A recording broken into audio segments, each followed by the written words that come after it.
महाराष्ट्रातलं वातावरण सध्या बिघडलेलं आहे. म्हणजे गेले 100 दिवस विशेषतः या नवीन सरकार जेव्हा सत्तारूढ झालं, तेव्हापासूनच महाराष्ट्रातलं जातीय आणि धार्मिक वातावरण हे गढूळ झालेलं आहे. त्याची कारणं काय आहेत आणि या सगळ्या चर्चेमध्ये मला जायचं नाही. परंतु लवकरच नागपूरची जी काही परिस्थिती आहे, ती नियंत्रणात येईल अशी आपण आशा करूया. आणि अर्थातच कोणीही त्या संबंधामध्ये कायदा हातात घेऊ नये किंवा अफवांवर विश्वास ठेवू नये, असंही आवाहन मी करतो. आणि सर्वांनीच आपल्या यांना प्रशासनाला या संबंधात सहकार्य करायला हवं, असंही आवाहन करतो. आज मी चर्चा करणार आहे, ती प्रामुख्याने याच विषयावर आहे, परंतु त्याच्यामध्ये आपण जास्त माहिती घेणार आहोत. याचं कारण असं, की औरंगजेबाच्यावरनं जी काही वाद आणि चर्चा महाराष्ट्रामध्ये होते आहे, त्याच्यामध्ये 3-4 गोष्टी अतिशय सुस्पष्टपणे पुढे येतात. 1. औरंगजेब हा महाक्रूर होता. 2. औरंगजेबाने मराठा साम्राज्य जे होतं ते खिळखिळं करण्याचा प्रयत्न केला. 3. औरंगजेबाने संभाजी महाराजांना अतिशय हालाल करून मारलं. 4. औरंगजेब परकीय होता. 5. औरंगजेब मुसलमान होता. या गोष्टींवरती जवळपास महाराष्ट्रामध्ये एकमत झालेलं दिसतं.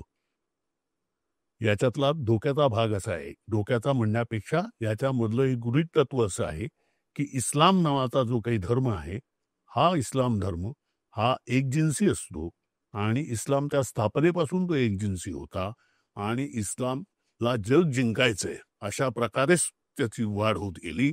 आणि तो जो एकजिन्सीपणा आहे तो प्राचीन काळापासून आतापर्यंत आहे आणि जणू काही इस्लाम नावाचं राष्ट्र हे एक होतं आणि त्याच्या विरोधामध्ये भारतीय राष्ट्र नावाचं काहीतरी एक एंटिटी होती, असं एक अस्तित्व होतं आणि त्यांच्यामध्ये संघर्ष सुरू होता. अशा प्रकारचं नॅरेटिव्ह, अर्थातच अशा प्रकारची गोष्ट ही भारतीय जनमानसामध्ये रुजवण्याचा प्रयत्न होतो आहे. या संदर्भामध्ये एक, इस्लाममध्ये विविधता कशी होती किंवा आहे हे एक जाणून घेतलं पाहिजे. आणि दुसरं, हिंदू आणि मुसलमान या 2 संयुक्त धार्मिक परंपरा, यांच्या संयुक्त धार्मिक परंपरा महाराष्ट्रात आणि देशामध्ये कशा निर्माण झाल्या हेही आपण समजून घ्यायचं आहे. यासाठी माझ्याबरोबर चर्चेला एक कलीम अजीम आहेत. कलीम अजीम हे यांनी जवळपास 15 वर्ष पत्रकारिता केलेली आहे आणि त्यानंतर ते आता लेखक, अनुवादक, संपादक म्हणून काम बघतात. आणि त्याच्यात त्यांनी केलेली महत्वाची जी पुस्तकं आहेत त्याच्यामध्ये तिहेरी तलाक हे एक पुस्तक आहे. दुसरं, सामाजिक समतेचा प्रभाव. तिसरं आहे निजामी राजवटीचा इतिहास. ही पुस्तकं त्यांनी संपादित केलेली आहे. त्याच्याशिवाय त्यांनी लिहिलेल्या दीर्घ लेखांचंही एक पुस्तक घेऊ घातलेलं आहे. त्याच्याशिवाय काही पुस्तकांचे त्यांनी अनुवादही केलेले आहेत. इस्लामचे ते अतिशय तरुण अभ्यासक आहेत. दुसरे माझ्याबरोबर आहेत प्रमोद मुजुमदार. प्रमोद मुजुमदार हे सलोखा गट म्हणून एक जो सलोखा गट स्थापन केलेला आहे त्यांनी. या सलोखा गटाचं कार्य जे आहे ते प्रामुख्याने जिकडे धार्मिक तणाव निर्माण होतो तिकडे जाणं आणि तो धार्मिक तणाव कमी करण्याच्या दिशेने प्रयत्न करणं हे आहे. आणि या कार्यामध्ये प्रमोद मुजुमदार यांनी जवळपास 70 दर्गे किंवा पीर या सगळ्यांना भेटी दिलेल्या आहेत. त्यामुळे त्यांना महाराष्ट्रातल्या तरी संयुक्त धार्मिक परंपरेची अतिशय उत्तम जाण आहे. दुसरं, त्यांनी ते उत्तम अनुवादक आहेत आणि लेखकही आहेत. इन गुड फेथ हे सबा नक्वी यांचं पुस्तक त्यांनी अनुवादित केलं, सलोख्याचे प्रदेश म्हणून, आणि त्या अनुवादाला साहित्य अकादमीचा पुरस्कार मिळालेला आहे. त्याशिवाय त्यांनी शोध बेगमपुराचा हे गेल ओंवेट यांचं पुस्तक अनुवादित केलेलं आहे. आणि कारवाय मोहब्बत हे वारी प्रेमाची या नावाने त्यांनी यांचं पुस्तक आहे ते हर्ष मंदेर यांचं हे अनुवादित केलेलं आहे. तेव्हा मी या दोघांचंही या कार्यक्रमात सहभागी झाले म्हणून मनपूर्वक स्वागत करतो. आता माझा पहिला प्रश्न अर्थातच कलीमला आहे, की इस्लामच्या संबंधामध्ये अशा प्रकारची एक मांडणी केली जाते, विशेषतः महाराष्ट्रामध्ये ती मांडणी यांनी केली आहे, आपले हमीद दलवाई यांनी केली आहे आणि सगळ्यात महत्वाचं म्हणजे अभि शहा आणि नरहर कुरुंदकर यांनीही केलेली आहे. त्यांनी केलेली इस्लामची मांडणी प्रामुख्याने इस्लाम नावाची एक काहीतरी एकजिन्सी एंटिटी आहे त्याच्यामध्ये असा विविधतेला वाव नसतोच किंवा नाहीच. आणि धर्म म्हणून त्यांच्यामध्ये ती जी काही त्यांची मांडणी आहे की त्याच्यामध्ये एक काय दारुल दारुल दारुल हर्ब आणि दारुल इस्लाम असे ते 2 प्रकार असतात. तर त्याच्यामुळे हे कधीच म्हणजे भारतीय नागरिक होऊच शकत नाहीत, अशा प्रकारची त्यांची मांडणी बाय अँड लार्ज आहे. तर इस्लाममधली ही जी एकजिन्सी जो काही असा इस्लाम मानला जातो, तर इस्लाममध्ये विविधता कोणत्या प्रकारची होती, देशनिहाय किंवा प्रदेशनिहाय, याच्यावरती तुम्ही जरा प्रकाश टाकावा. मी इस्लामचा अभ्यासक नाही, पण इस्लामचा मी वाचक आहे, चोखंदळ वाचक आहे. इस्लामच्या अकॅडमिक पुस्तकं खूप वाचलेली आहे. मी समाज आणि संस्कृतीच्या अंगाने त्याचा विचार करत असतो. तर कुरुंदकर रविशाहचं तुम्ही नाव घेतलं, त्यात अजून 4-5 मी नावं घेतो. मराठीतले आहे, ते मराठीमध्ये लिहित होते आणि मराठी प्रदेशात वावरत होते. त्यात पहिलं नाव आहे असगर अली इंजिनियर. यांनी खूप इस्लामवर काम केलेलं आहे आणि ते जागतिक दर्जाचे अभ्यासक होते आणि त्यांनी म्हणजे फक्त भारतात नाही तर पूर्ण अरब राष्ट्र आणि युरोपमध्ये सुद्धा जाऊन त्यांनी व्याख्यानं आणि अभ्यास केलेला आहे. दुसरं नाव आहे रफिक झकीरिया यांचं. रफिक झकीरिया काँग्रेसचे मिनिस्टर आहेत म्हणून इतकं नाव त्यांचं लक्षात येते, पण त्यांनी अकॅडमिक पद्धतीने इतका अभ्यास केलेला आहे. त्यांनी सलमान रश्दीला जे उत्तर दिलेलं किंवा मोहम्मद अल कुरान यांचं जे पुस्तक आहे किंवा इस्लामवर त्यांनी वेगवेगळी पुस्तकं लिहिलेली आहेत. ते पुस्तकं खूप चांगली पुस्तकं आहेत. दुर्दैवाने ते मराठी भाषेत नाही, पण ते मराठी प्रदेशात होते, मराठीमध्ये भाषणं देत होते. तिसरं नाव आहे फखरुद्दीन बेनूर यांचं. ते समाजवादी चळवळ, साम्यवादी चळवळ, वेगवेगळ्या परिवर्तनवादी चळवळीमध्ये होते. त्यांनी मराठीमध्ये खूप चांगलं काम केलेलं आहे इस्लामवरचं. आणि चौथं नाव आहे मोइनुद्दीन हारिस. मोइनुद्दीन हारिस सेवादलचे संस्थापक सदस्य होते आणि समाजवादी चळवळीने खूप मोठं नाव आहे. ते महाराष्ट्र सरकारमध्ये मिनिस्टर होते, महापालिकेमध्ये मिनिस्टर होते, वेगवेगळी पद्धती त्यांनी हे केले आहेत. या 4 लोकांनी इस्लामवर प्रचंड काम केलेलं आहे. आणि अजून एक महत्त्वाचं नाव मला सांगायचं आहे, साने गुरुजी. साने गुरुजींनी 1925च्या काळामध्ये काम केलेलं आहे आणि साने गुरुजी सारखं मराठीमध्ये काम अद्यापही कोणी केलेलं नाही. तुम्ही जे नाव सांगितलेलं आहे त्यांनी प्रतिक्रियावादी इस्लाम मांडण्याचा प्रयत्न केलेला आहे आणि त्यांनी जो मांडला तो एक हेतुतः इस्लाम हा नकारात्मक पद्धतीनं कसा आहे हेच मांडण्याचा प्रयत्न केलेला आहे. ह्यांना रफिक झकीरिया असेल, मोइनुद्दीन हारिस असतील, असगर अली इंजिनियर असेल किंवा बेनूर असेल, यांनी इस्लाममधल्या सकारात्मक बाबींना पुढे आणलेला आहे. पण या तुम्ही ज्या सांगितलेले जे नाव आहेत त्यांनी सकारात्मक बाबी येऊच दिलेलं नाही पुढे. त्यांना असं वाटत होतं, असं त्यांना कदाचित ग्रह झालेला असेल की इस्लाममध्ये फारसं काही चांगले नसतं.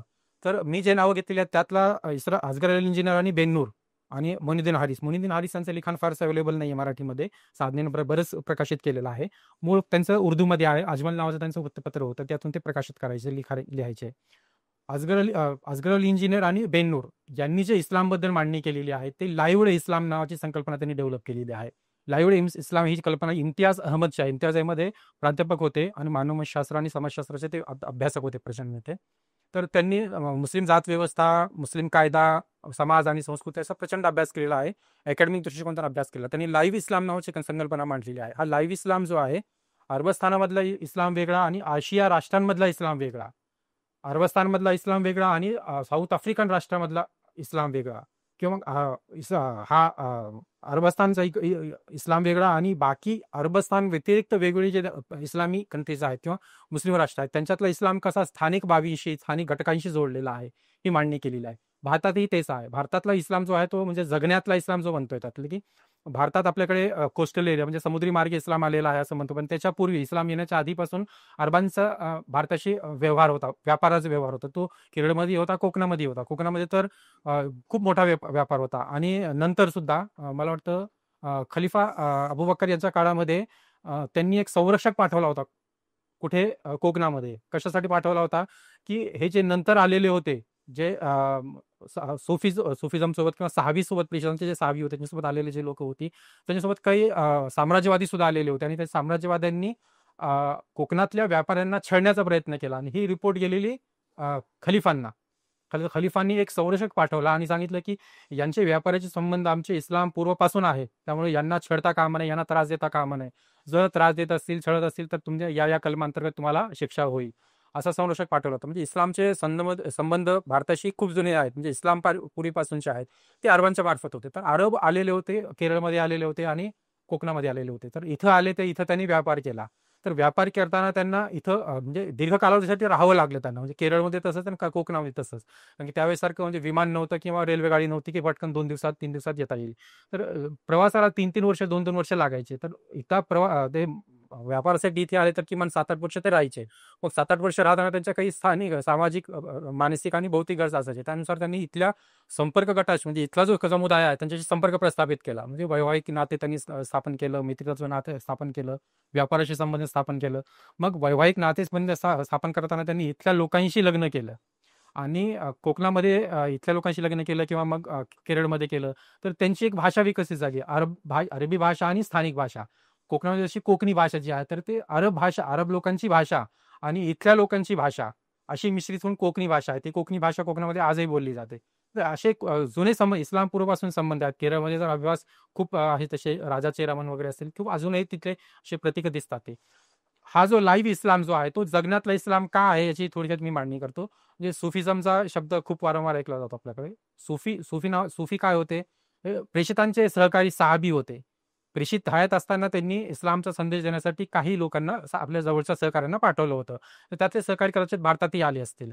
इतर प्रदेशामध्ये गेले ते आणि त्यांनी इस्लामचा आणि एकेश्वरवादाचा तो एक मेसेज दिला आणि परत प्रेषितांकडे गेले. ते प्रेषितांना त्यांनी सांगितलं की प्रेषित साहेब, आम्ही इथं गेलो होतो, या देशामध्ये गेलो होतो, तिथली भाषा अशी आहे, तिथले लोक असे आहेत, तिथली लोकसंस्कृती अशी आहे. असंच आम्ही गेलो होतो आणि तिथे इस्लामचा मेसेज, आम्ही एकेश्वराचा मेसेज दिला आणि इस्लामचा मेसेज दिला आणि आता आम्ही परत आलोय, तुम्ही आम्हाला नवीन आज्ञा द्या. प्रेषित म्हणले की तुम्ही परत का आलात? परत कशाला? यायची गरज नव्हती. तुम्ही त्याच प्रदेशात परत जा. तिथली भाषा, संस्कृती, लोकजीवन, ग्रामीण संस्कृती जे काही असेल लोकजीवन ते सगळं स्वीकारा. तिथं राहून त्यांच्यामध्ये काम करा. मग ही लोक सगळे इथं आली. म्हणजे इथं जशी आली भारतात ती तशीच वेगवेगळ्या प्रदेशांमध्ये सुद्धा गेलेली आहे. त्यांनी येऊन ते सुफी जे होते, ते सहाबी जे होते, त्यांनी इथल्या लोकसंस्कृतीशी मेळ घालण्याचा प्रयत्न केला आणि इथले ज्या वेगवेगळ्या संस्था म्हणजे परंपरा असतील, रूढी असतील किंवा इथले जे वेगवेगळे संस्कार असतील, संस्कृती असतील, त्यांच्याशी मेळ घालून आपला मेसेज दिला. मेसेज कुठला होता? तो म्हणजे इस्लाम धर्म स्वीकार असा नव्हता, तो मानवताचा मेसेज होता. आणि हळूहळू मग मानवता अतिच्च टोक काय म्हणजे त्यावेळेस आपल्याकडे अशी परिस्थिती होती, नवीन सांगण्याची गरज नाही, की जाती व्यवस्थेमध्ये बरबटलेला समाज होता इथे, चातुवर्ण व्यवस्थेमध्ये बरबटलेला होता. त्यामुळे मग शोषित आणि पीडित घटक मोठ्या संख्येने होता. मग त्यांच्याशी त्यांनी संवाद साधायचा प्रयत्न केला सुफींनी. आणि मग संवाद साधताना फक्त संवादच नाही, उपदेश नाही केले त्यांनी त्यांना व्यवहाराचा भाग म्हणून त्यांना सामावून घेतलं. त्याच्यासोबत बसणे, उठणे, संवाद साधणे, जेवण करणे, चर्चा करणे, हा जे आत्मीयतेचा भाव होता त्यातून सुफिझमशी इथला वर्ग कनेक्ट झाला. मग त्यांनी काय केलं की इथल्या संस्कृतीला मेळ घालून त्यांचा जो इस्लामचा मेसेज होता किंवा मानवतावादाचा जो मेसेज होता तो मेसेज स्प्रेड केला. तर त्या समीकरणातून हे एक वेगळं रसायन घडलं. आता एक मला प्रश्न विचारायचा आहे, तर म्हणालात की लाईव्ह इस्लाम जो म्हणतात, म्हणजे जी इस्लामची जिवंत परंपरा असं आपण म्हणूया, की ती आफ्रिकेतली वेगळी आहे, अरबस्थानातली वेगळी आहे, पर्शियातली म्हणजे इराणमधली वेगळी असेल, भारतातली वेगळी आहे, आणखी त्याची उदाहरणं देता येतील का? सोपं उदाहरण आहे आपल्याकडे भारतामध्ये. म्हणजे 2 पुस्तकं मी उल्लेख करतो, मुजुमदार तसं उल्लेख करतीलच. द इन गुड फेथ नावाचं एक पुस्तक आहे सबा नकवीचं आणि द सेक्रेट स्पेसेस नावाचं एक पुस्तक आहे योगेंद्र सिकंद यांचं. त्यांनी काय केलेलं की इथल्या लोकपरंपरा कशा आहेत आणि त्यांनी इस्लामशी कशी सांगड घातलेली आहे आणि आपल्या जगण्यातला व्यवहार कसा स्वीकारलेला आहे याची प्रचंड उदाहरणं दिलेली आहेत. साधं सांगतो की इथली जी भाषा आहे ती खूप म्हणजे भारतामध्ये प्रादेशिक वेगवेगळी भाषा आहेत, प्रदेश आहेत, त्याची भाषा वेगळी आहे. केरळचं उदाहरण घेऊया आपण. केरळमध्ये मल्याळी बोलली जाते, तमिळनाडूमध्ये तमिळी बोलली जाते. ही भाषा जी आहे, भाषा स्थानिकतेशी संबंध आहे. मस्जिदमध्ये जे प्रवचन होतात तिथल्या दक्षिणेकडच्या, तमिळ असेल किंवा केरळ असेल, तिथल्या स्थानिक भाषेमधून होतात तिथे. म्हणजे मी ऐकून आहे, मला माहित नाही. कोकणामध्ये सुद्धा काही वर्षापूर्वी कोकणी भाषेमधून प्रवचन व्हायची किंवा मग सांगली सातारा या जो परिसर आहे त्याचं मराठी भाषा आणि दखनी वेगळ्या याची भाषा बोलली जाते, तिथं सुद्धा ती प्रवचन व्हायची त्या भाषेमध्ये, स्थानिक भाषेमध्ये व्हायची. इव्हन गुजरातमध्ये गुजराती बोहरी आलेले, त्यांनी बोहरीने आपली भाषा स्वीकारली, खोजींनी आपली भाषा स्वीकारली आणि त्यांच्या धर्मपरंपरा, धर्मतत्वज्ञान हे त्यांच्या प्रादेशिक भाषेमध्ये आले. हा एक भाग. दुसरा भाग असा आहे की राहणीमान जे आहे, अरबांचा राहणीमान, अरबी प्रदेश जो आहे तो वाळवंटी प्रदेश आहे. त्या वाळवंटी प्रदेशामध्ये प्रचंड ऊन आहे. तिथून मग उन्हापासून संरक्षण करण्यासाठी किंवा वाळूच्या उष्णतेपासून संरक्षण करण्यासाठी एक विशिष्ट पेहराव तयार झालेला आहे आणि तो काही जणांनी नंतरच्या काळामध्ये, अलीकडच्या काळामध्ये गेल्या 100 वर्षात तो इस्लामी पेहराव म्हणून त्यांनी प्रोजेक्शन केले त्याचं. पण तसं नाही आहे. ते इथला पेहराव कसा आहे, पेहराव म्हणजे साऊथ आफ्रिकामध्ये दक्षिणेमध्ये पाहिलं तर केरळमध्ये अजूनही लुंगी वापरतात, सर्रास मुस्लिम लुंगी वापरतात. तुझ्याकडे दाढी कुठतोच नाही. दाढी हा प्रकार फक्त उत्तर भारतामध्ये दिसतो. आंध्र प्रदेशमध्ये सुद्धा बहुतांश मुस्लिम दाढी ठेवत नाही, तमिळमध्ये दाढी ठेवत नाही. तर स्थानिक लोकपरंपराशी जुळून घेणे हा जो इस्लाम आहे किंवा हा जो जीवन व्यवहार आहे तो इस्लाम, त्याला लाईव्ह इस्लाम किंवा जगण्यातला इस्लाम असं म्हटलेलं आहे. मग लोकपरंपरा आहे, भाषा आलेली इथे आहे. इथे म्हणजे मी केरळला होतो, तेव्हा मी त्या मुस्लिम लग्नाला गेलो होतो. त्याच्यामुळे फक्त कबूल हे एवढंच होतं रे, म्हणजे अरेबिकी माणसं, बाकी सगळे विधी जे होते ते मल्याळम भाषेतच ते होते. कुबूल हे जो वर्ड हिंदी आहे, हिंदुस्थानी वर्ड आहे. हा. पण तिथं आहे ना, म्हणजे मुळात उर्दू भाषा असेल किंवा मग इतर हिंदुस्थानी भाषा असेल ती बोलली जातच नाहीये. त्यांना वाटते की असगर अली यांनी एक किस्सा सांगितलेला आहे, त्यांच्या पुस्तकात लिहिलेला आहे त्यांनी. एक त्यांच्या व्याख्यानानंतर एक म्हातारी आली आणि ती म्हणली की तू मुस्लिम आहेस?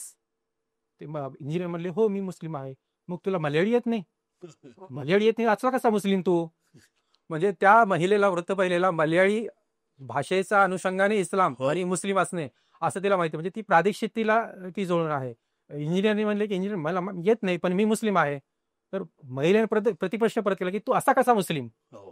तर ही प्रादेशिकता जी आहे ती इस्लामचं सौंदर्य आहे किंवा इथल्या भारतीय मुसलमानांचं सौंदर्य आहे किंवा इथल्या भारतीय मुसलमानांचे सांस्कृतिक सामाजिक परंपरेचं एक त्याला म्हणजे देणगी आहे असं म्हणता येईल. आणखी एक गंमत, त्या लग्नाला मी जेव्हा गेलो होतो तेव्हा तिकडे दोन हे होते, म्हणजे तिकडे एक तर स्वागत करणार वेलकम ड्रिंक म्हणून चहा असतो, म्हणजे चहा म्हणजे तुम्ही दरवाज नाही असं त्या हॉलच्या दरवाजात आलात की पहिला चहा, वेलकम ड्रिंक, कॉफी नाही, चहा. आणि आतमध्ये गेलात हॉलमध्ये आल्यानंतर मग तिकडे ज्यूस वगैरे सगळे ठेवलेले असतात, फळ ज्यूस हे घ्यायचं. आणि म्हणजे ते मी आता त्या विधीचं तर सांगितलं, आणि नंतर दोन सेक्शन जेवायला, एक व्हेज आणि एक नॉन व्हेज. मुस्लिम लग्नात मुसलमानाच्या लग्नात. आणि केरळ साध्या म्हणून ते जेवण आहे ना, ते मोठाच त्यांचा हा असतो ना, म्हणजे सॉलिड कायच्या काय असतो ते, 8-10 प्रकारच्या भाज्या वगैरे सगळं असं.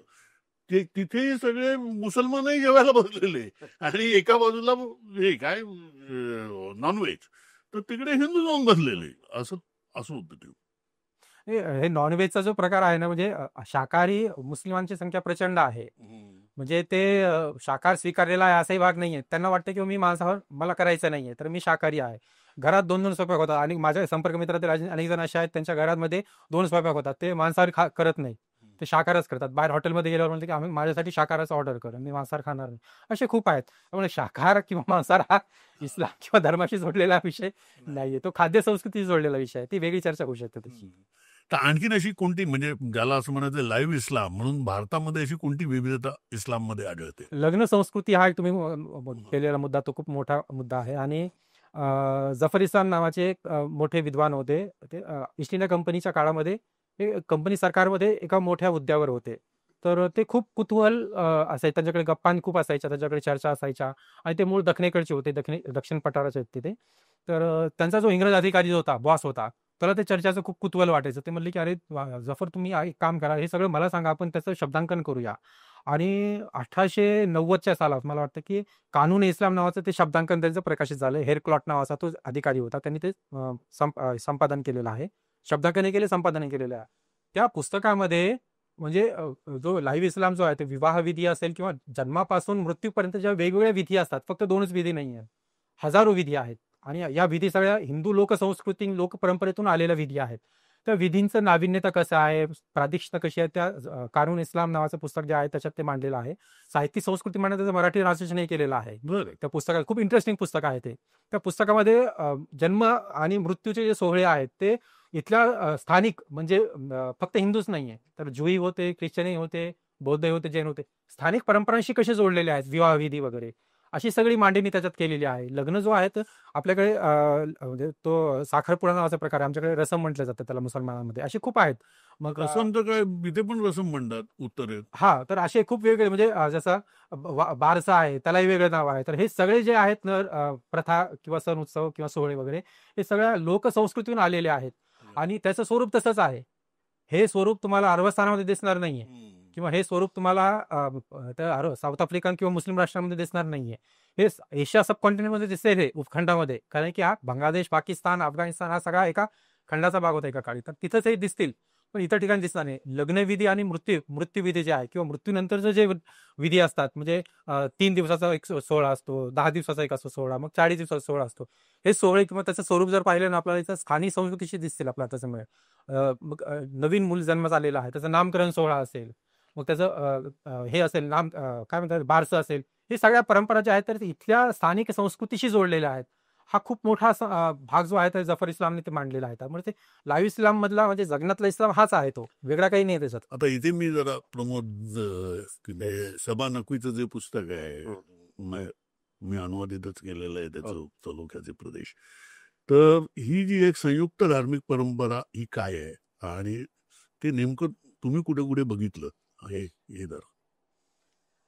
मुळात म्हणजे सबा नकवींचं जे पुस्तक आहे त्याचा मुळात आत्माच, त्याचं सूत्रच हे आहे की भारतामधल्या विविध जाती धर्माची लोक ही स्वतःच्या पारंपरिक शहाणपणामधनं हे एकत्र एकमेकांच्या परंपरा, एकमेकांच्या श्रद्धा सहजपणे स्वीकारणं हा एक अत्यंत सर्वसामान्य स्वाभाविक गुणधर्म म्हणून आपल्याला दिसतो. आणि हे शोधण्यासाठी त्यांनी पार कन्याकुमारीपासून मणिपूरपर्यंत आणि पार राजस्थानपासून खाली याच्यापर्यंत दक्षिणेपर्यंत सगळ्या ठिकाणी जाऊन या ठिकाणच्या परंपरा समजून घेतल्या. यातला सगळ्यात वैशिष्ट्यपूर्ण भाग मला असं वाटतं ना की भारतातल्या सगळ्या सर्वसामान्य लोक म्हणतो ती अगदी कष्टकरी, बहुजन, दलित, गरीब दोन्ही धर्मांमधली जी सामान्य लोक आहेत ना, हे त्यांना याचं नेमकं भान आहे की आपल्या जगण्यामध्ये धर्म, जात, परंपरा, विधी याला खूप मोजकं स्थान आहे आणि म्हणून ते एकमेकांच्या धर्मश्रद्धा सहजपणे स्वीकारतात. म्हणजे उदाहरणार्थ बंगालमध्ये आपल्याला अशी परंपरा दिसते, जे बाऊल मंडळ ते मूळचे त्यांची 2 नावं असतात, एक मुस्लिम असतं आणि एक हिंदू असतं. ते बाऊल गीत जे आहे ते म्हणणारे त्यांच्या बाकीच्या परंपरा ज्या आहेत त्या सगळ्या जरी इस्लामी असल्या तरी त्या हिंदू मायथॉलॉजीमधल्या अनेक कथा ते सांगत असतात, त्याच्यावर आधारित गाणी आहेत. दुसऱ्या बाजूला मणियार नावाची राजस्थानमध्ये एक जात आहे, ही मुस्लिम जात आहे, पण त्यांचं काम काय तर ते गाणी गातात आणि ते राजस्थानमधल्या अनेक देवळांच्या बाहेर बसून ते गाणी गातात आणि त्या गावातल्या जत्रेमध्ये मणियार यांचं संगीत हे अतिशय प्रॉमिनंटली मानलं जातं. आता आपण महाराष्ट्रात येऊ. महाराष्ट्रामध्ये श्रीगोंदा आहे. लोकांना आज आपण विसरून गेलो, श्रीगोंद्याचं मूळ नाव चांभार गोंदा आहे. बरं. आणि चांभार गोंदा आहे, तिथली मूळची चांभार होते, तिथे चामडं कमावण्याचा व्यवसाय चालायचा इतका की त्या ठिकाणी संत रविदासाची प्रातिनिधिक आजही समाधी आहे. बरं. हां, आणि दुसऱ्या बाजूला ह्या गावाचं वैशिष्ट्य असं आहे की याच ठिकाणी संत शेख मोहम्मद यांचं समाधी आहे. बरं, संत शेख मोहम्मद नावावरच आपल्या लक्षात येतं ते मुस्लिम आहेत, त्यांचं सुफी संपूर्ण याचा एक परंपरा होती. दुसऱ्या बाजूला त्यांनी वारीवरती, भागवत धर्मावरती पोथ्या लिहिलेल्या आहेत. वारीच्या परंपरेमध्ये जशा तुकारामाची आपण तुकाराम गाथा, नामदेवाची गाथा घेऊन जातो, तशी श्रीगोंद्यावरनं संत शेख मोहम्मदांची गाथा घेऊन लोक वारीमध्ये सामील होतात. बरं. दुसऱ्या बाजूला हेच संत शेख मोहम्मदांची गंमत अशी की त्यांनी जे लिहिलेलं आहे ते जसं यांनी म्हटलं की दखनी भाषेमध्ये पण त्यांनी अभंग लिहिलेत, ज्याच्यामध्ये गोविंद आणि खाविंद याचं नातं काय हे त्यांनी वर्णन केलं. बरं. आणि ह्या सगळ्यामध्ये ते जोडतात की ईश्वर म्हणून जी काही शक्ती आहे ती सगळ्या ठिकाणी सारखी आणि ती माणसानं जोडणारी आहे. ह्या संत शेख मोहम्मदांचे गुरु चांद बोधले. आता या चांद बोधल्यांचा तुम्ही इतिहास शोधाल तर ते ब्राह्मण होते, त्यांनी सुफिझम स्वीकारला, बरं. त्यांची समाधी आहे. ह्या चांद बोधल्यांचे एक शिष्य संत एकनाथ आहेत. एकनाथांची भारुडं आपल्याला प्रिय आहेत. हे कसं काय घडलं? संत शेख मोहम्मदांना त्यांच्या वडिलांनी चांद बोधल्यांकडे शिकायला ठेवलं. बरं. हां, असा सगळा एक जो संवादी परंपरेचा भाग आहे. याचं एक सूत्र हे पण दुसऱ्या बाजूला नाथ संप्रदाय, म्हणजे कानिफनाथांची मढीला समाधी आहे. या मढीच्या समाधीला तुम्ही आज त्याच्यावर वाद झाला ना मध्यंतरी, तिथं मुस्लिम व्यापाऱ्यांना आत्ता उरूस चालू आहे, उद्या त्याचा शेवटचा दिवस आहे. तिथे मुस्लिम व्यापाऱ्यांना यायचं द्यायचं का नाही, येऊन द्यायचं का नाही. अहो, इतिहास असं सांगतो की ती मढीची जी दर्गा आहे की मढीची जी समाधी आहे कानिफनाथांची, या कानिफनाथांनी 16 वर्ष सुफिझम स्वीकारला होता. त्यांनी माही सरोवर असं नाव घेतलं होतं. बरं, माही सरोवर का? तर पैठणहून गोदावरी नदी त्यांनी क्रॉस करण्यासाठी एका माशावरनं गेले, त्या माशाचं नाव माही होतं, म्हणून माही सवार ह्याच्यावरनं ते माही सरोवर नाव आहे. ते 16 वर्ष फिरून येऊन कानिफनाथ ह्याला राहिले, परत तिथे त्यांनी समाधी घेतली. बरं, त्या ठिकाणचं आणखीन एक वैशिष्ट्य असं की ती फक्त मुस्लिम आणि हिंदू ह्यांचं ठिकाण नाहीये, भारतातल्या नोमॅडिक ट्राईब्स भटक्या विमुक्त आपलेच लोक आहेत ते. ज्या लोकांना आम्ही स्थान दिलं नाही, गाव दिलं नाही, ते लोक बिचारे भटकत राहिले. त्या लोकांचं ते देवस्थान आहे. का देवस्थान आहे? अहो, भारतामध्ये या लोकांना आपले सामाजिक व्यवहार, लग्न असतील, घरातली सुखदुःख असतील, एकमेकांशी बोलण्यासाठी जागा कुठे, गाव कुठे आहे? पण कानिफनाथाच्या यात्रेला सगळ्या भारतातले भटके आणि कुठले कुठले म्हणजे पार पाकिस्तानापासून कोकणापर्यंत हे सगळे लोक तिथे 15 दिवसाच्या यात्रेला येतात. आणि म्हणून तो मोठ्याच्या मोठ्या ती जत्रा असते कानिफनाथाची. आता त्या ठिकाणी पारंपरिकरित्या मुस्लिम समाजाचे जे मुजावर होते त्यांना 60 एकर इनामी जमीन आहे, जी ब्रिटिशांच्या आधीपासून आहे. ब्रिटिशांनी सनद दिलेली आहे. त्या सनदेप्रमाणे आजही त्यांच्याकडे आहे ती. हिंदू व्यवस्थापक जे हे करणार होते त्यांना 60 एकर आहे. आणि भटके विमुक्त जी लोक आहेत त्याच्यातल्या काही जातींना 60 एकर आहे. अरे वा. आणि प्लस देवस्थानाची 60 एकर आहे. कारण काही जमीन देण्याची इकायचे कोणावरती त्यांना बक्षीस दिलं असं नव्हतं. हे अपेक्षा अशी होती की त्याच्यातनं मिळणाऱ्या उत्पन्नावर देवस्थानाचा सगळा खर्च चालावा. आणि आजही ती परंपरा लाईव्ह आहे. ह्या सगळ्या परंपरा ज्या आहेत त्या सामान्य माणसाच्या आहेत. तुम्ही जाऊन बघाल तर पारंपरिक सगळ्या स्थानिक देवस्थानं, स्थानिक यात्रा, स्थानिक उरूस ह्यामध्ये विविध समाजाच्या, मुस्लिम असतील, जसं मी तुम्हाला श्रीगोंद्यांचं म्हटलं, श्रीगोंद्याच्या जे उरूस आहेत तिथे मान कोणाकोणाला आहेत?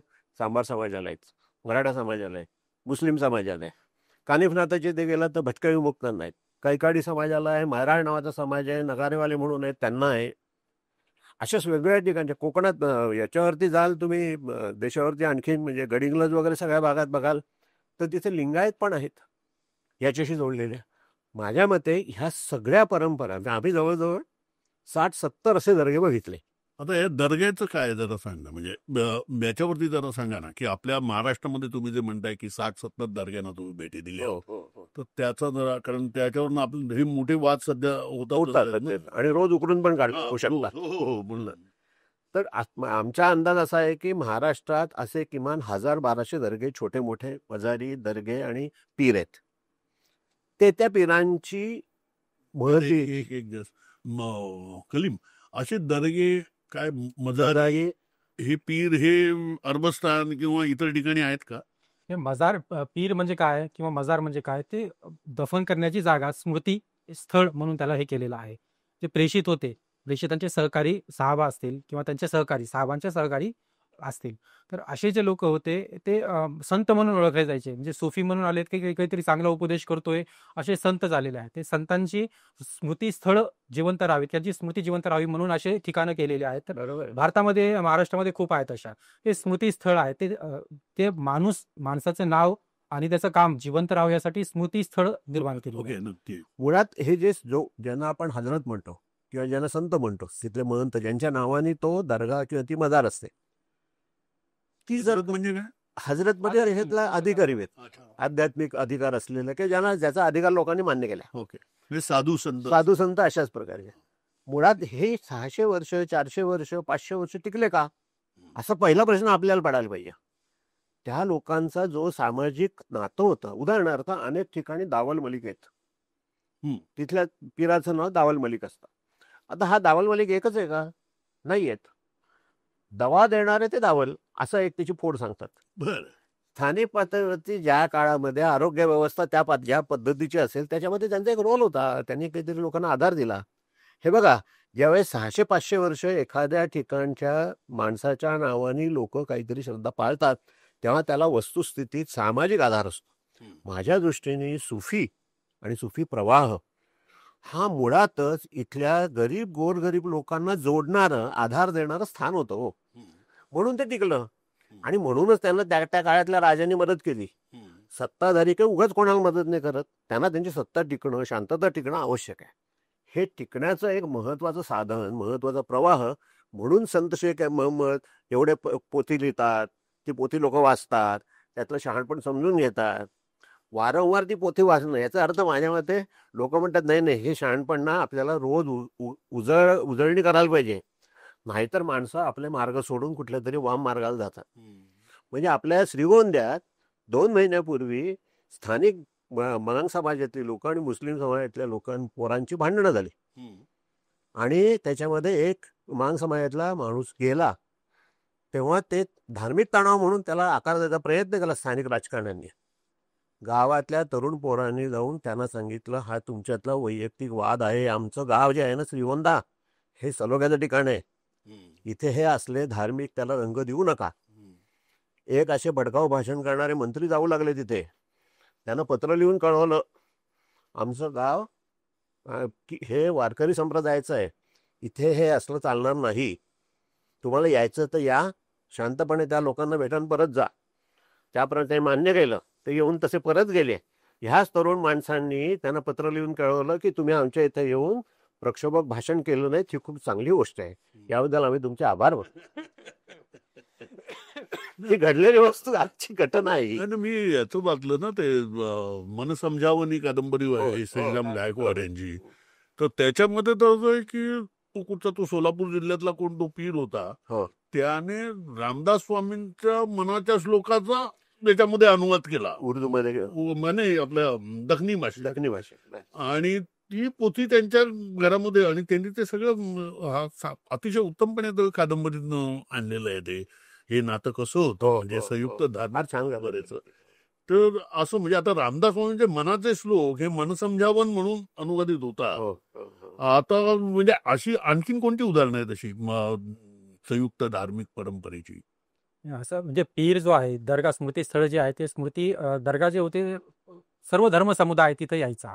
तर असे आपल्याकडे 2-3 आहेत असे. म्हणजे परभणीचा जो दर्गा आहे, परभणी असेल, उस्मानाबाद असेल, आमच्या बीड जिल्ह्यातलं केज असेल, हे जे दर्गा आहेत 3, तर सर्व धर्म समभावाचे एक प्रतीक म्हणून आहे. ते इतकं सोपं नाही आहे. ते परभणीचा दर्गा जो आहे तो कलेक्टर डिक्लेअर उरूस असतो.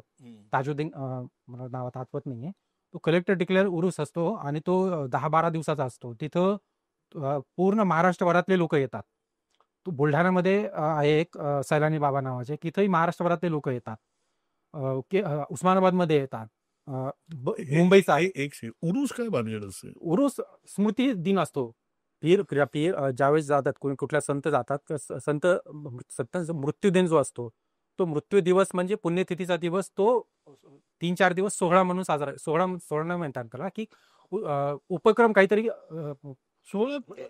हितकारी उपक्रम काहीतरी चालवायचे, ज्याची व्याख्यानमाला चालवायची, अन्नदान करायचं आहे, प्रार्थना करायची आहे. तसं त्याच्यामध्ये एक महत्वाचा भाग संदल, मलिदा आणि तत्सम ज्या सगळ्या रीती आहेत, ह्या रीतींचं मला जाणवलेलं वैशिष्ट्य असं आहे की त्या ठिकाणी स्थानिक वेगवेगळ्या जातींमधल्या लोकांना मान आहेत.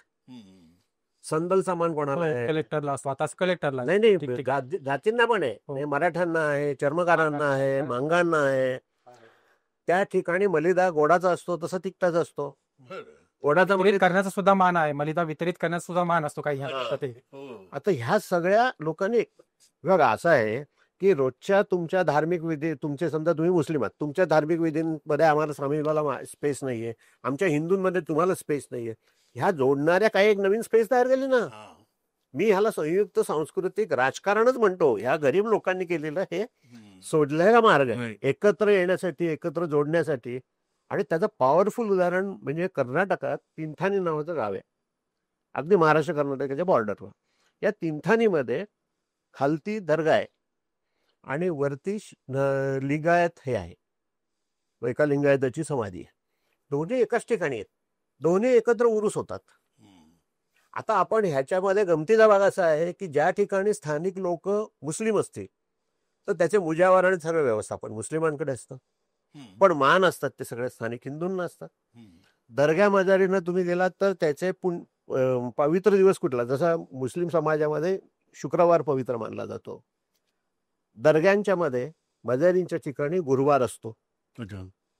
त्याच्यानंतर तुम्ही उरूस काढा, आपण उरसाचं बोलत होतो, या उरसाच्या ज्या तिथी आहेत, या सगळ्या तिथी हिंदू कॅलेंडरशी जोडलेल्या आहेत.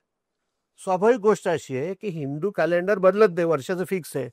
इस्लामिक कॅलेंडर मध्ये आपले तारीख बदल, 10 दिवसाचा फरक. आता हा लोकांनी, स्थानिक लोकांनी काढलेला वाहामेडी आहे ना, एक मार्ग आहे, पण त्याच्यामागची प्रेरणा ही एकत्र येण्याची.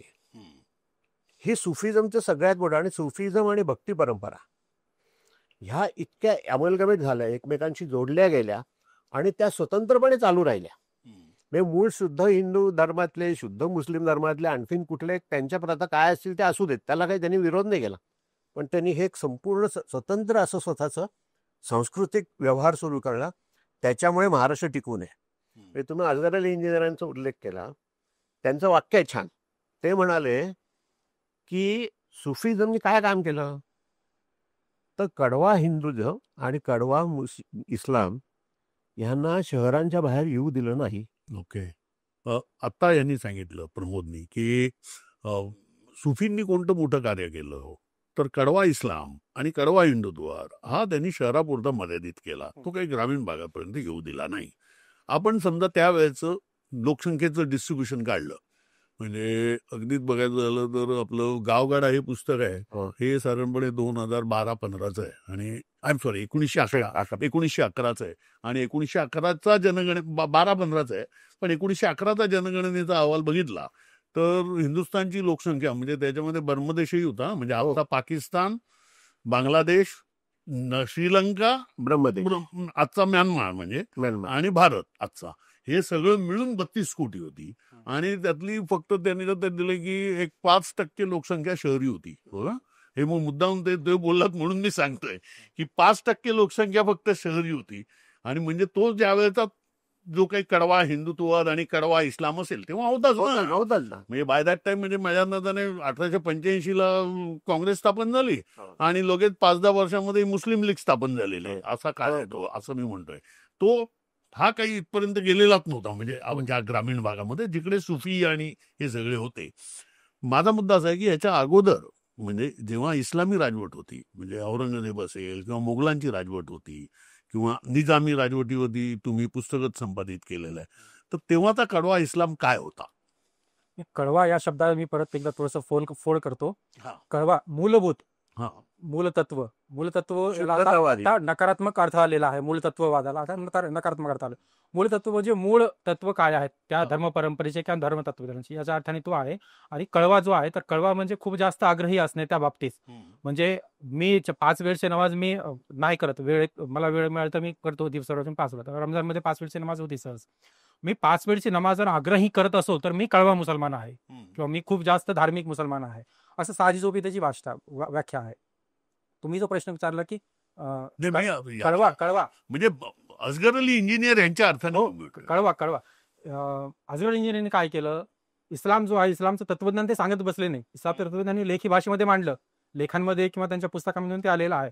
व्याख्यानामध्ये जाताना ते इस्लामचे तत्वज्ञान किंवा कुराणचे आहे ते सांगत नव्हते. म्हणजे जसं प्रेषितांच्या काळामध्ये किंवा 6वी नंतर संत आले, सुफी आले, त्यांनी कुराण समोर ठेवून त्याची प्रवचनं वाचून लोकांना इस्लाम कबूल करायला सांगितलं नाही. त्यांनी मतितार्थ काय आहे इस्लामच्या मेसेजचा किंवा त्या एकेश्वरी धर्माचा मेसेज काय असं सांगितलं. आणि इथल्या लोकपरंपरेला, त्यावेळेची जो लोकपरंपरा किंवा लोक समुदाय जो होता तो शोषित, पीडित होता आणि त्रस्त होता. त्यांना ते वाटलं की हे आपण इथं कनेक्ट होऊ शकतो किंवा आपल्याला इथं जागा आहे इथं सामावण्यासाठी. मग ते चिटकले सुफिझमला किंवा नाही. माझा प्रश्न वेगळा आहे, मी तिथंच येतोय. तर हा जो तिथं कळवा इस्लाम त्यांनी मांडायचा प्रयत्न केला नाही, मूल तत्व मांडायचा प्रयत्न केला नाही किंवा इस्लामची आहे ती साधी सोपी भाषा, तशी असगर इंजिनियरने काय केलं तेच केलं. आपल्या भाषणांमधून साधं सोपा इस्लाम मांडण्याचा प्रयत्न केला त्यांनी आणि बरी अपील झालं, बहुसंख्याक समुदायाला अपील झालं. आणि मुसलमानांपेक्षा नॉन मुस्लिम कम्युनिटीमध्ये त्यांचं आदराचं स्थान होतं आणि त्यांना जास्तीत जास्त व्याख्यानाला, चर्चेला बोलवलं जायचं. मुसलमानांना ते, कारण की शेवटी मुसलमानांमध्ये कसं आहे की ते कुठल्या पंथाचा आहे आधी विचार केला जातो, पंथानंतर मग कुठल्या विचारसरणीचा आहे, मग देवबंदी आहे, अहले सुन्नत आहे, अहले हदीस आहे, असे वेगवेगळे लेअर आहेत. मग आपल्या लेअरचा, आपल्या विचारसरणीचा असेल तर मग त्याचं ऐकायचं, असं एक धोरण सामान्य डोळवाने आलेलं आहे. तर मग असगर इंजिनियर बद्दल कसं होतं की मुसलमानांनी त्यांना स्वीकारलं नाहीये, वैश्विक समुदायाने त्यांना. तुमच्या ह्याच्यातनं ते कळतंय ते असं की अहले हदीसवाले कोण, बैरलवी कोण, हे सगळे शहरापुरतेच असतील ना मर्यादित? हो, नाही शहरापुरते आता गेली बऱ्यापैकी. मी आपण आधीच बोलतोय, म्हणजे गेल्या 30-40 वर्षामध्ये येऊ आपण, पण त्याच्या अगोदर म्हणून मी संदर्भ दिला. 1911 समजा धरलं, 1911 साली पण ते बरेलवी होते, देवबंदी होते, अहले हदीसवाले होते, ते सगळे शहरापुरतेच होते ना. ग्रामीण भागात तर सामान्य लोक जे जगत होते, मग जो काही लाईव्ह इस्लाम म्हणतात, ही जिवंत परंपरा होती ती वेगळीच असणार यांच्यापेक्षा, असं मी म्हणतोय.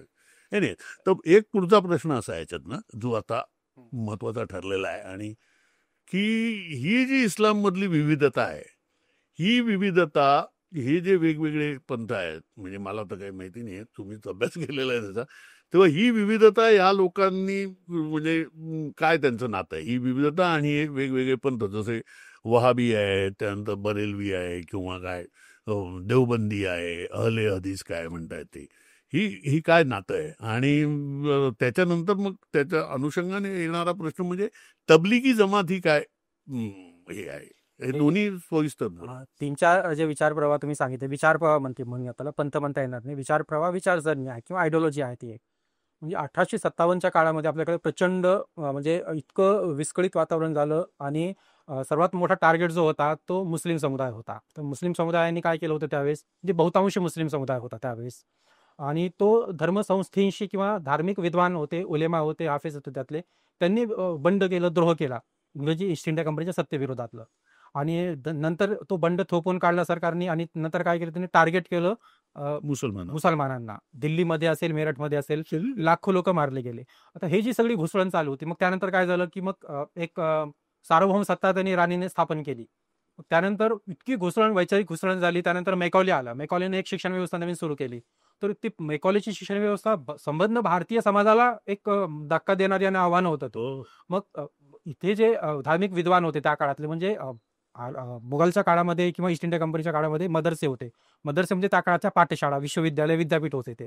तिथून काही विद्वान बाहेर आलेलो, त्यांनी त्या विद्वानांची असं मंथन झालं की आता आपण या मेकाले राज्यव्यवस्थेमध्ये किंवा शिक्षण प्रणालीमध्ये काय करायला पाहिजे. अशी घुसळण चालू होत असताना मग 1857चा कालावधी असेल, त्यात ती प्रक्रिया आणि 1932 20-25ची प्रक्रिया, हा जो कालावधी आहे, म्हणजे 20 पर्यंत वेगवेगळ्या विचारसरणीच्या संघटना तयार झालेल्या आहेत. बरेलवी जे आहे, बरेलवी म्हणतो आपण, वहाबी सौदमधला जो मौलवी वहाब होते, त्यांच्या विचार प्रवाहांना मानणारा एक वहाबी समुदाय होता आणि त्याला वहाबी म्हटलं गेलं. आणि ते स्वातंत्र्याची प्रेरणा घेऊन भारतामध्ये ते रिबेल करायला उभे राहिले 1857च्या नंतरच्या काळामध्ये. त्यात अहमदशाह बरेलवी आहे, ज्यांच्या नावाने बरेलवी पंथ म्हणजे विचारसरणी आलेली आहे. ते वेगवेगळे निकाल आले बाहेर आणि त्यांनी बंड केलं. बंड कुठल्या आधारावर केलं त्यांनी, की ही जी सत्ता आहे, ब्रिटिशांची सत्ता जी आहे, ती इथल्या लोकांसाठी किंवा मुसलमानांसाठी ती योग्य नाहीये. म्हणजे दारुल हरब आणि दारुल इस्लामचा जो कन्सेप्ट आलेला आहे, दारुल हरब म्हणलेला म्हणजे शत्रुभूमी आहे. ही जी आहे ब्रिटिशांची भूमी, ती शत्रुभूमी आहे, ब्रिटिशांचीच नाहीये. तर कारण की आता ज्या पद्धतीने ब्रिटिश ज्या पद्धतीने वागू लागलेले आहे, म्हणजे त्यांनी काय केलं, खूप जे सोयीस्कर भूमिका वापरली. 1857 पर्यंत त्यांनी सुधारणेवादी कंपनीने खूप सुधारणावादी कायदे केले.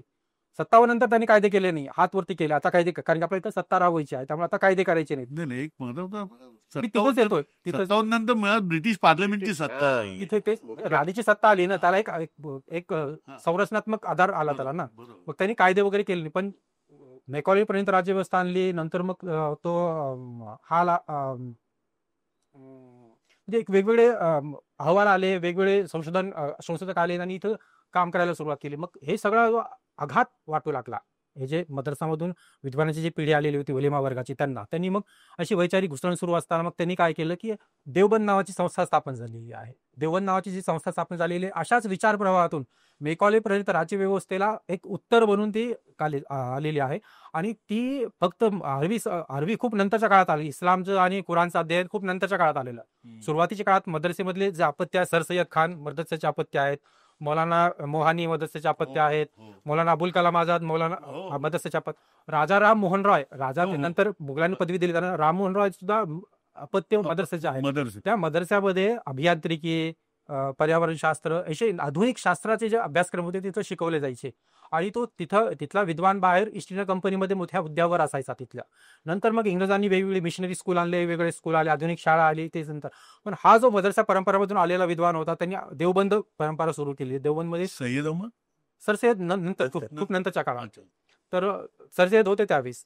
तर देवबंद स्थापन झाल्यानंतर त्यांचा उद्देश काय होता, की ही जी शिक्षण व्यवस्था आहे त्यात इस्लामिक मूल्य नाहीये, असं त्यांचा एक दुसरा होता. दुसरं असं होतं की हे क्लरिकल, ज्या म्हणतो बाबूगिरी तयार करणारी मेकॉलेपर्यंत शिक्षण व्यवस्था होती. त्याला पर्याय म्हणून आपण काहीतरी एक विद्वान ज्ञान निर्मिती करणारी काहीतरी एक आव्हान आणि वेगळी संस्था उपलब्ध करून द्यावी म्हणून त्यांनी देवबंद नावाची एक ज्ञान निर्मिती ज्ञान आणि माहितीमध्ये फरक असतो. ते ज्ञाननिर्मिती करणारी संस्था त्यांनी उभी केली.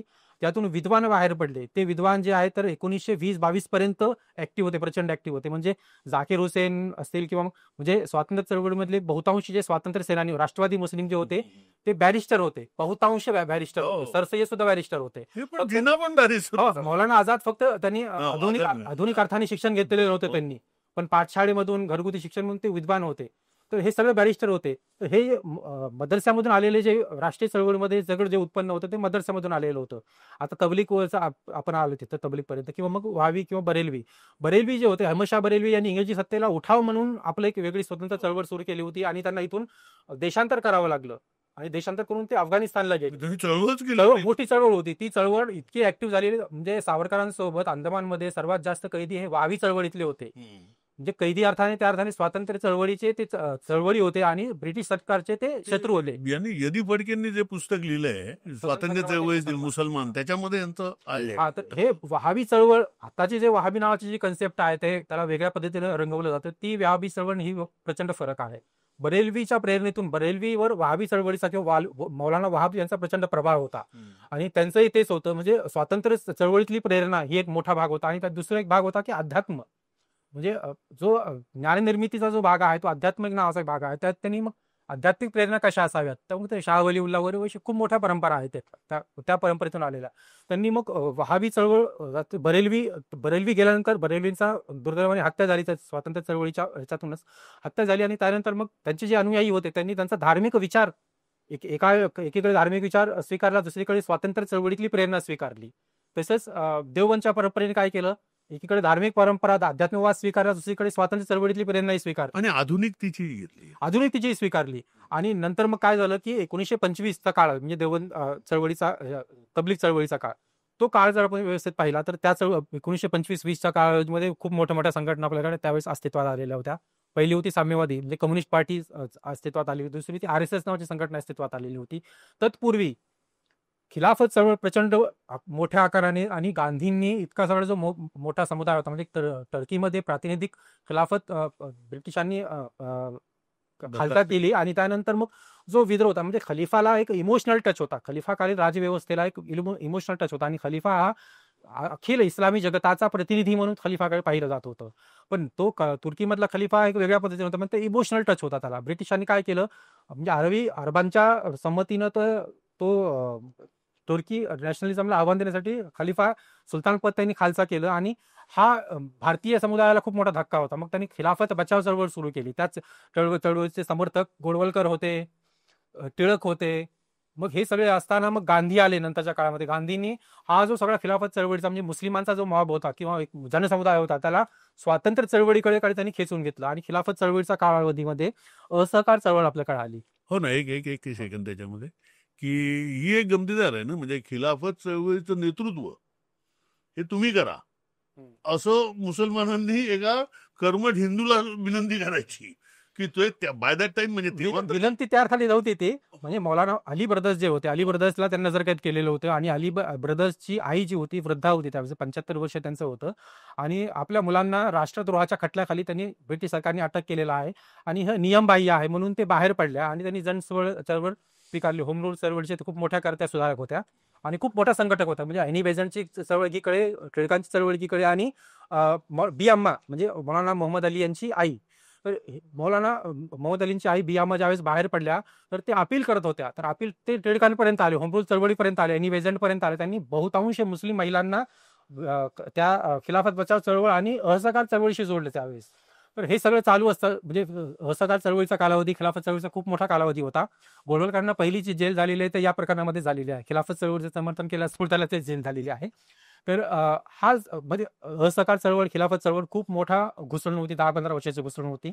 आणि अचानक काय झालं की मोपला हा जो होता, मोपला समुदाय केरळमध्ये तिथंच हा त्यालाच म्हणजे त्याला तबलीग चळवळीने काय केलं की आर्य समाजाची चळवळ काय होती की हिंदू मिश्रित हिंदू समुदाय जो आहे तो मुसलमानांच्या परंपरा आणि संस्कृतीचं पालन करतोय, तर हा शुद्ध झाला पाहिजे म्हणून आर्य समाजाने शुद्धतावादी चळवळ सुरू केली. मग त्यांनी धाड शुद्धता म्हणजे घर वापसी सुरू केली. हे सर्वात मोठा अटॅक त्यावेळेसच्या म्हणजे धार्मिक जे नेतृत्व होतं त्यांना वाटू लागलं, ते खूप मोठं आव्हान वाटू लागलं. मग यांनी काय केलं, की हे चुकीचं होतंय.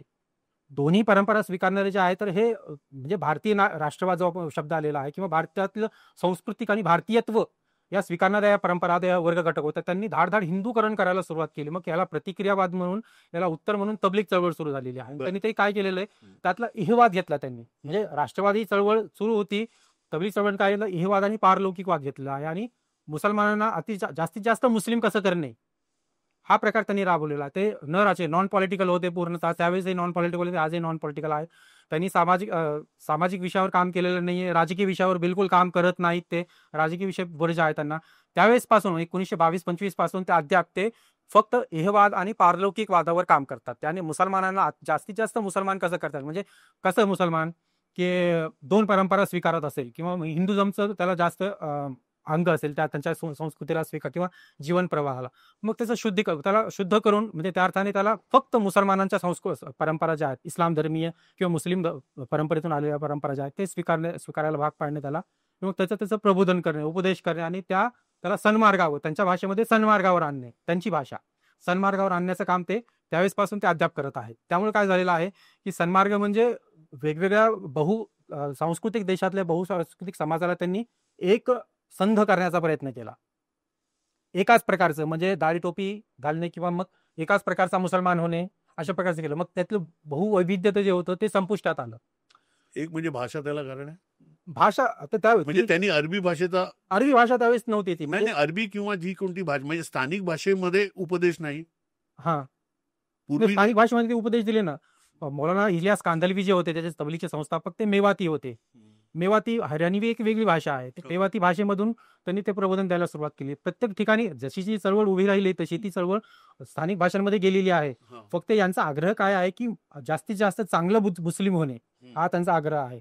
मग चांगलं मुस्लिम होणे म्हणजे काय, की मी दाढी टोपी ठेवणे अनिवार्य आहे, की मी 5 वेळची नमाज करणे ती अनिवार्य आहे, किंवा मग मुस्लिम दिसण्यातला भाग, म्हणजे व्यवहारपेक्षा दिसण्यातला भाग, सिम्बॉलिककडे जास्त भर दिला त्यांनी. आणि नंतर मग याला पण विरोध सुफी, म्हणजे जे काय मजार असतील, उरुस असतील, तो विषय तोच आलेला आहे की बहुसांस्कृतिक परंपरेमधले जे घटक होते त्याला हे जे कोणते घटक हे जरा, आता सुफी परंपरेमध्ये दर्गा जो होता, सर्व धर्मोबा किंवा वेगवेगळ्या धर्मपंथातील येणारे होते. तर मग पीर जो आहे, पीर अल्लाचा प्रतिनिधी असू शकत नाही. बरोबर, म्हणजे पीर हा अल्ला असू शकत नाही, अल्लाचा प्रतिनिधी आहे तो. मग त्याला त्याची इबादत, त्याचं काय म्हणतात की दर्शन किंवा त्याची इबादत करण्यापेक्षा आपण त्याच्या मार्फत अल्लाची इबादत करूया, हा शुद्धतावाद त्यात आणला. बरेच तात्विक मुद्दे आहेत, तात्विक मुद्द्यामध्ये आपल्याला जायची इथं गरज नाहीये. फक्त जास्तीत जास्त मुस्लिम कसा व्हावा त्याने हा प्रयत्न केला. एकसारखा मुस्लिम, म्हणजे जी युनिफॉर्मिलिटी, जी बहुविधता तो नाकारून किंवा एशियन इस्लाम मध्ये होती ती नाकारायची. आणि या वेगवेगळ्या धर्म किंवा स्थानिक परंपरेतले जे मुसलमान आहेत त्यांचा म्हणून एक जिन्सी समाज निर्माण करायचा. नाकारायची. आतापर्यंत ती परंपरा तुम्ही सोडा आणि युनिफॉर्मिलिटी आणा, एकसंध समाज तयार करा. आणि एकसंध समाज काय झाले की एक छत्री, म्हणजे आज जे चर्चामध्ये होते की सगळे मुस्लिम एकसारखे असतात, म्हणजे प्रतिगामी गटाकडून आणि परिवर्तनवादी गटाकडून सुद्धा अशीच मागणी, सर्व मुस्लिम एकसारखे असतात. सहज बोलता आपण मुस्लिम म्हणजे एकसारखेच असतात. हा एकसारखेपणा नसतो. म्हणजे मी पुण्यात आता राहतो, तर माझ्या अंबेजोगाईतला मुस्लिम, बीड शहरातला मुस्लिम, बीड जिल्ह्यातला मुस्लिम, मग एखाद्या कुठल्या तरी छोट्या खेड्यातला मुस्लिम, पुणे उपनगरातला मुस्लिम, प्रत्येक वेगवेगळे विचार करण्याची मानसिकता, बोलण्याची पद्धत, भाषा, मुसलमानांचं करणं हा एक तबलीगचा अजेंडा होता, तो आग्रह होता, हट्ट कार्यक्रम. आज तो त्यांचा असा आहे की मुसलमान समाजाचं एकजिन्सीकरण झालं पाहिजे. सगळ्या मुसलमानांनी हे पाळलं पाहिजे. जन्मापासून मृत्यूपर्यंत हे एक कोड आहे, हे जे संहिता आहे याचं पालन केलं पाहिजे. याच्या बाहेरच्या ज्या परंपरा असतील, ज्या स्थानिक असतील, ज्या दुसऱ्या धर्मातल्या असतील, दुसऱ्या संस्कृतीतल्या असतील, दुसऱ्या संस्कृतीतल्या असतील, याचा त्याग केला पाहिजे. तरच एकजिन्सी मुस्लिम समाज असा तयार होईल, परिपूर्ण मुस्लिम होईल. त्याला जोडून येतो आणखीन, त्याला जो डायमेन्शन आहे की हा नुसता एकजिन्सी नाही, तर तो शुद्ध मुस्लिम असेल.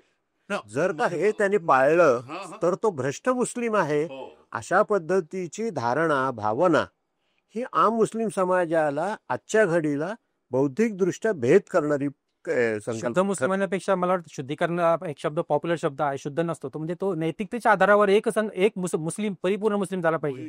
त्याला आधार नैतिकतेचा होता. इस्लामी तत्वज्ञानामध्ये हेच नैतिकता आहे. हेच नेमकं हिंदूंमध्ये कसं झालं हे तू सांग, की हेच चाललंय ना सध्या. आपण सनातन, पूर्वी हिंदू धर्म शब्द वापरत होते, आता सनातन धर्म शब्द वापरतात. त्यानंतर आता वेदांचा जास्त उदो चाललेला आहे, त्या वैदिक परंपरे. असं आपल्याकडे कसं म्हणजे हिंदूंचं म्हणजे माझा मुद्दा ही विविधता नष्ट करणं, याच्यासाठी हिंदुत्ववाद्यांनी कोणत्या स्ट्रॅटेजीज लढवल्या हे सांग. करेक्ट. ह्या बाबतीमधला म्हणजे जसं आपण आज तबलीगच्या बाबतीमध्ये सगळ्यांच्या टीकेचा विषय तो होतो की हे खूप शुद्ध इस्लामचा आग्रह धरतात, त्यामुळे सर्वसामान्य मुस्लिम आहे तो इतर संस्कृतीपासून दूर जातो. ह्याच पद्धतीचं ज्याला म्हणू आपण उदात्तीकरण, की तुम्ही खरे हिंदू असाल तर तुम्ही कसे वागले पाहिजेत. हा म्हणजे आता उदाहरणार्थ आपण मडीचंच घेऊ. मगाशी आपण कानिफनाथांवर बोलतो. कानिफनाथांना कंदुरीचा प्रसाद हा भटका विमुक्त समाजाची अतिशय जुनी परंपरा आहे. इनफॅक्ट कंदुरी मटण, कंदुरी नॉनव्हेज खाणं ही एका अर्थाने डेलिकसी आजच्या भाषेत बोलायचं तर.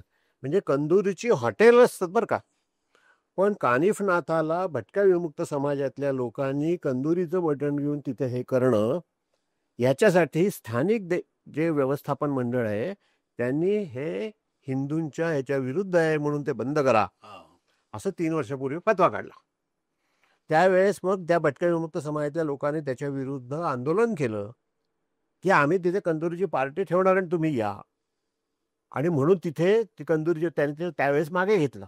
पण पुढच्या टप्प्यावरती ज्याचं त्याला म्हणून आपण हिंदूकरण किंवा शुद्धीकरण, जशी ती हे, तर त्या कानिफनाथ देवस्थानचे रक्षक, संस्थांनी नेमलेले रक्षक हे त्या 60 एकर जमिनीवर जिथे भटके विमुक्त जमतात तिथे जाऊन कोण काय शिजवतंय हा याचे फोटो काढतात. आणि ते हे कसं बळी देणं, हे डॉक्टर दाभोळकरांनी जो पशुहत्या आणि ह्याच्या विरोधी कायदा अंधश्रद्धेचा केला त्याचा वापर करून त्यांच्या जेवणावरती बंदी आणण्याचा कार्यक्रम सुरू केला आहे लोकांनी. अशाच पद्धतीने त्याच ठिकाणी तुम्ही बघाल तर पूर्वी मटण कधी खाणं, नॉनव्हेज खाणं याला बंधन नव्हतं आणि स्वाभाविक होतं. याचं कारण सर्वसामान्य लोक, सर्वसामान्य बहुजन समाजातल्या लोकांना इझिली अवेलेबल जे अन्न होतं त्याच्यामध्ये मटण होतं, कोंबडी चिकन होतं. आता तिथे पत्र काढलेले आहेत बुधवारी. आता त्यातलं एक तुला सांगतो, म्हणजे हा ह्याच्यातला आहे पशुपालनामधला मुद्दा आहे. हो, पशुपालनामध्ये असं असतं की एवढे समजा पशु झाले की त्या मेंढ्यांची संख्या समजा एका मर्यादे पलीकडे गेली, करेक्ट, तर कलिंग गरजेचंच असतं. एक्झॅक्टली. कारण तसं नाही केलं तर त्यांना खायला काय घालणार. एक्झॅक्टली. म्हणजे तेच एक कन्स्ट्रेंट आहे की प्रत्येकाकडे ते चारा पाणी किती आहे यानुसार ते असतं. ते थेट त्यामुळे बळीच्या परंपरा होत्या. हा, तर ते, आणि हा जरा मला तो दाभोळकरांच्या चळवळीतलाही जरा हाच वाटतो. आपल्याला असं वाटतं एवढे एकदम ते बकरे मारतायत, पण ते कलिंग नाही केलं तर तो कळपच सांभाळत आहे. आणि तुलनाच करायची तर एखाद्या पशु आणि हत्या करतात अशा देवस्थानाला एका दिवसात होणारे ज्या काही कोंबड्या वड्या मारल्या जात असतील त्याच्यापेक्षा कित्येक पटीने जास्त हॉटेलमध्ये. म्हणजे आज हॉटेलमध्ये जेवढी डिमांड आहे तेवढं तर काही कोणीच कापड. आणि विशेषतः कंदुरी जेवणाला सगळ्यात जास्त गर्दी असते कारण की तिथं मोफत असते, अन्नदानाची प्रक्रिया आहे. दुसऱ्या बाजूला तुम्ही जर का हे सगळे आपल्याकडे तयार झालेले बुवा महाराज आणि यांनी केलेल्या ज्या सुरू केलेल्या परंपरा, हे एक अतिशय चमत्कारिक पद्धतीचं शुद्धीकरणाचा भाग आहे. म्हणजे असं बघा की रोज प्रतापगडला जाऊन तिथे हे लावायची, मशाल घेऊन जायचं. बरोबर.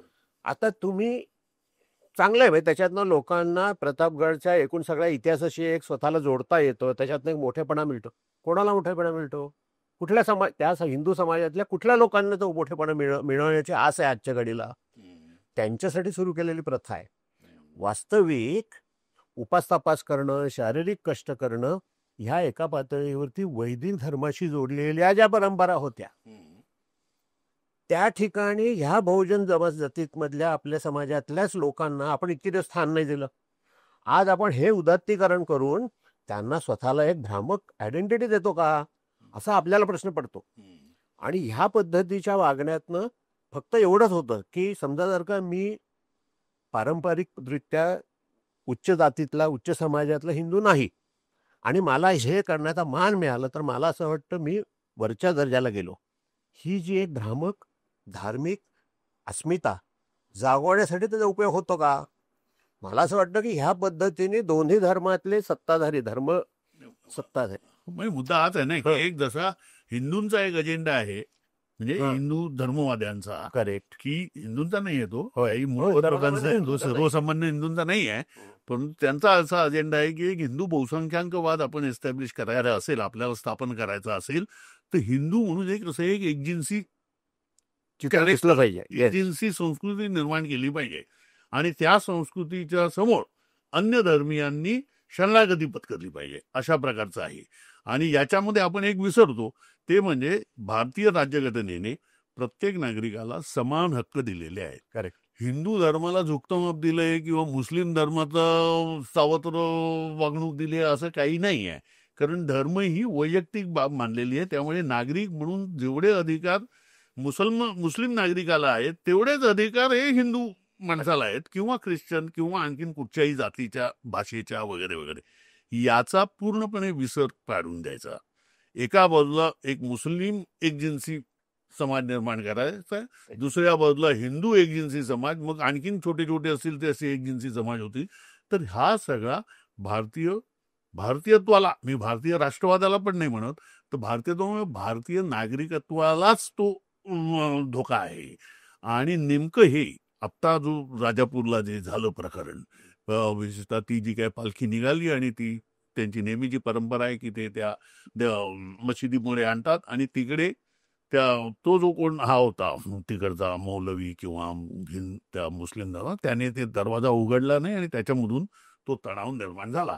वास्तविक ही जी होती ही संयुक्त धार्मिक परंपरा होती. बरोबर आहे. की तो जो काय पालखी असेल किंवा तो काय माड असेल तो आपल्या मशिदीकडे येईल, मशिदीने त्याच्यावरती असं केलं की मग तो पुढे जाईल.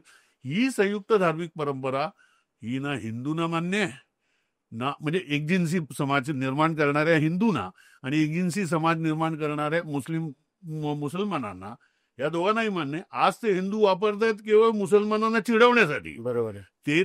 त्यांची काही प्रेरणा ही नाही आहे की आपल्याला ही धार्मिक परंपरा हिंदू मुस्लिम ऐक्याची आहे ती आपण ठेवली पाहिजे म्हणून नाही. तर आता आम्ही तुमच्या मंदिरापुढे येऊन नाचणार, आम्ही गुलाल टाकणार, तुम्ही ते या प्रेरणेनं ते सुरू झालेलं आहे. असं म्हणजे ते चित्र मला दिसतं की हे जे आहे म्हणजे हिंदू आणि मुसलमान दोन्ही धर्मातल्या या ज्या एकजिन्सीपणाचा आग्रह धरणाऱ्या ज्या वृत्ती प्रवृत्ती संघटना आहेत त्यांना आता जास्तीत जास्त बळ देण्याचं हे राज्यकर्त्यांपासून सुरू आहे.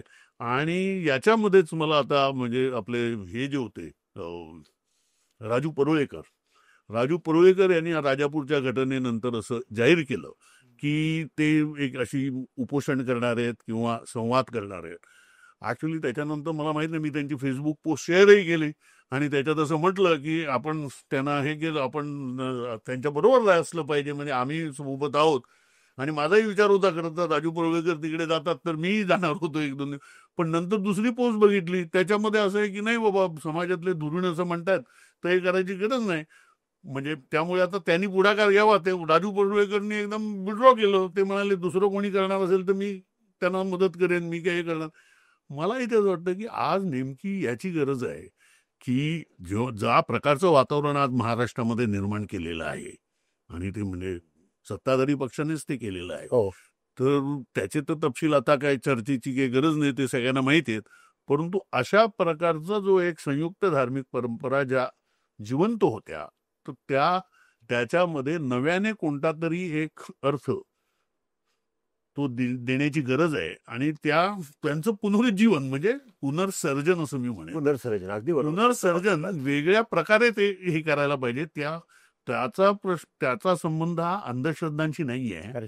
त्याचा संबंध खरं तर एक जिवंत संवादाशी आहे. ती जी एक संवादाची परंपरा होती हिंदू आणि मुसलमानांमधली, आणि त्याच्यामध्ये जसं जे आज जर झटका मटण आणि काय हलाल मटण हा एक खोटा वाद तयार केलेला आहे खरं तर.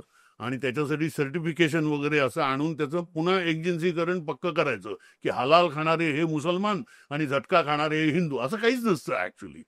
म्हणजे इथे जे तुम्ही आता म्हटलं ते बळी देतायत, ते बळी तो काय झटक्याने थोडंच देत असतात, ते यानेच करतात, म्हणजे हलालच असतं ते. होय. तर तो असं ते विभागणी करणं हे जे सुरू आहे, याच्यामध्ये मला असं वाटतं की त्यामुळे खरं तर राजू परुळेकरांना मोठी संधी आहे, किंवा राजू परुळेकर किंवा तत्सम. कारण आज अशी परिस्थिती मला दिसते की कोणतेही राजकीय पक्ष किंवा राजकीय नेते यांच्याकडे अशी एक नैतिक शक्तीच नाही आहे या संबंधामध्ये काही हस्तक्षेप करण्याची. आणि याच्यामध्ये राजू परुळेकर सारखे व्यक्ती की ज्याचं फॉलोईंग ही माझ्या अंदाजाने महाराष्ट्रातली मतदारांची संख्या किती आहे, 9-10 कोटी. आणि राजू परुळेकरांचं वेगवेगळ्या चॅनेलवरचं फॉलोईंग बघितलं तर मला असं वाटतं किमान 1% लोक त्यांना फॉलोअर्स आहेत आणि त्यांचा त्यांच्यावरती विश्वास आहे. असं असेल तर राजू परुळेकरांनी खरं तर याचा पुनर्विचार करायला पाहिजे त्यांच्या निर्णयाचा, आणि त्यानुसार एक ठाम भूमिका घेऊन, ठोस भूमिका घेऊन या कार्यक्रमासाठी, या कार्यासाठी, या सामाजिक सांस्कृतिक कार्यासाठी उतरायला पाहिजे रस्त्यावरती. हे केवळ आता याच्या म्हणजे आपण पॉडकास्ट करून किंवा लेख लिहून किंवा मुलाखती देऊन हे पुरेसं नाही आहे. याचं कारण असं की लोकांना कुठेही एक जिवंत म्हणजे हे असतं ना, तो एक माणूस लागतो समोर त्या मूल्यांसाठी लढणारा, आणि तसा उभा झाला माणूस, ते नैतिक बळ असेल तर मग आपण काहीतरी ही सगळी लाट जी आहे ती थोपवू शकतो. आपल्याला हा कार्यक्रम कसा वाटला हे कमेंट बॉक्समध्ये अवश्य नोंदवा. तिथे जॉईन नावाचं एक बटन आहे, त्याच्यावरती क्लिक करा आणि इंडी जर्नलला यथाशक्ती मदत करा. आपण जेवढा हा कार्यक्रम शेअर कराल आणि लाईक कराल तेवढा तो अधिकाधिक लोकांपर्यंत पोहोचणार आहे. स्वतंत्र पत्रकारितेला आपला हातभार लावा.